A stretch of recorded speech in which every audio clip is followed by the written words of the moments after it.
Title: Shadows of the Playroom. When Emily was 6, she discovered a dusty old trunk in the attic. Among the forgotten toys and half-finished projects was a worn-out doll with frayed hair and button eyes that seemed to twinkle in the afternoon light. Emily named her Breezy. With her colorful dress and an oddly cheerful smile, Breezy quickly became her best friend. In the beginning, Breezy was everything Emily could have hoped for: imaginative, funny, and always there to share secrets and stories during quiet nights. Those evening whispers spun tales of faraway lands and brave knights. But as the seasons changed, so did Breezy. Emily's parents moved them to a new house the spring before Emily turned 12. Every corner of the new place was a little strange. The rooms felt larger, shadows lingered a little too long, and the new wallpaper peeled at the corners, revealing something darker below. At first, Emily was lonely. She didn't fit in at her new school, where cliques had already formed and friends had been chosen. In her solitude, Breezy stepped into the spotlight of her imagination once more. They played make-believe for hours, yet something was different this time. Breezy's voice had changed. It was more commanding, demanding Emily's attention.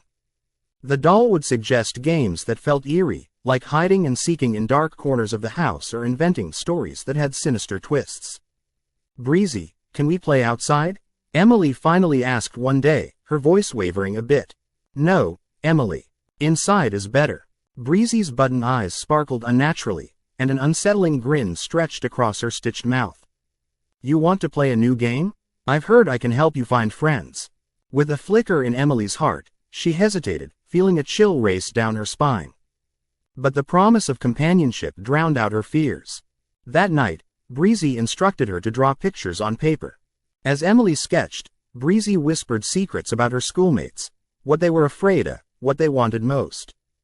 Days passed. Emily began to act differently, suddenly brave. She approached the kids at school with newfound confidence, sharing Breezy's insights. Probably a monster in the closet, she blurted out to Sarah, who turned pale, the words piercing the air like ice. Emily felt powerful, and she didn't care about the consequences.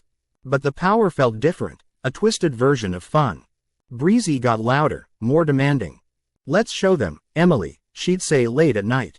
"Let's give them a reason to be afraid."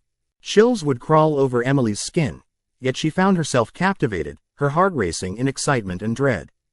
The breaking point came during the school's annual fair. Emily, swept up in Breezy's thrill, snuck into the supply tent where all the crafts were stored. As she removed a box filled with glittering supplies, she felt a pull in her heart. With no one watching, Breezy urged her to take the box. It will show them. By nightfall, Emily had set up a trap, weaving thousands of colorful strings, glimmering with chaotic energy around the main tent with sly creativity. Pleased with her work, she turned to Breezy, who gleamed with malevolence. Yet when the fair began, the strings spun tighter, pulling innocent kids into a weird, sticky mess.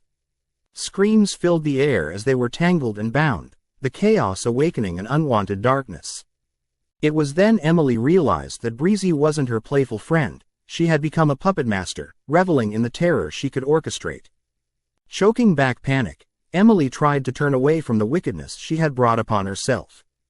"No, stop," she shouted at Breezy, but the doll merely grinned wider, reveling in the fear.